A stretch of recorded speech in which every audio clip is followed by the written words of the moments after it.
Portugal has finally acted. On September 21st, Lisbon will formally recognise the State of Palestine. It's not the left pushing through this time, but a centre-right government under Prime Minister Luis Montenegro.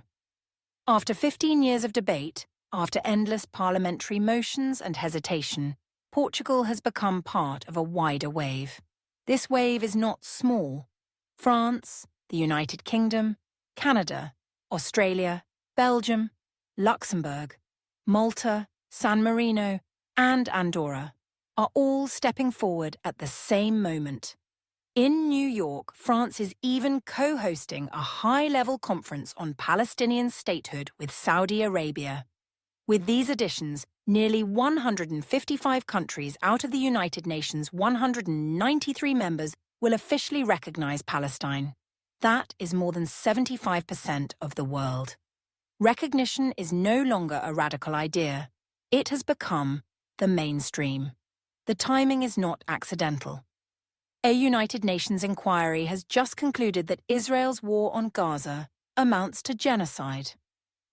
More than 65,000 Palestinians have been killed since October 2023, with many thousands more trapped under the rubble. Europe, which for decades has protested with words while continuing business with Israel, is now aligning its gestures with the scale of the catastrophe. But here is the truth. Recognition does not make Palestine a full member of the United Nations.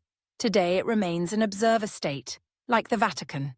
To become a member, the Security Council must recommend it. And there the United States will use its veto.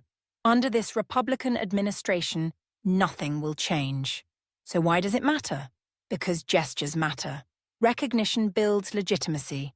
It gives Palestine access to treaties, courts, and international forums. Every recognition is a vote of confidence in Palestinian statehood, and a vote of no confidence in Israel's current strategy.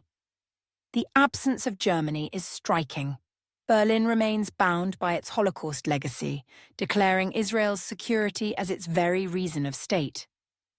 That principle has turned into paralysis. While Portugal, Belgium, France, and the United Kingdom move ahead, Germany hesitates, unable to break with the past. But the longer it hesitates, the more it risks isolation within Europe. Recognition may be symbolic, but sanctions are not. Luxembourg has already floated the idea. The European Parliament has debated suspending Israel's trade privileges.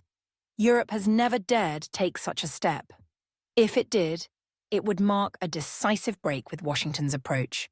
Behind all of this stands Prime Minister Benjamin Netanyahu. For him, war is survival.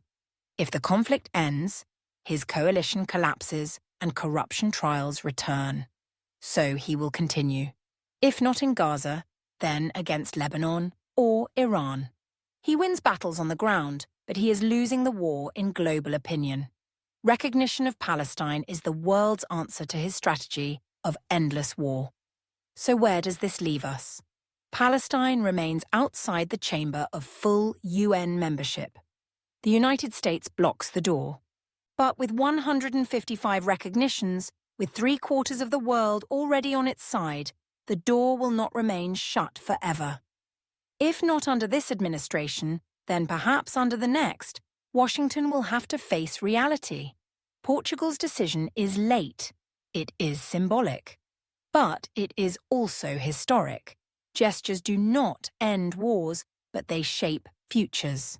And the future may yet see Palestine take its seat as a full member of the United Nations. Thank you for watching.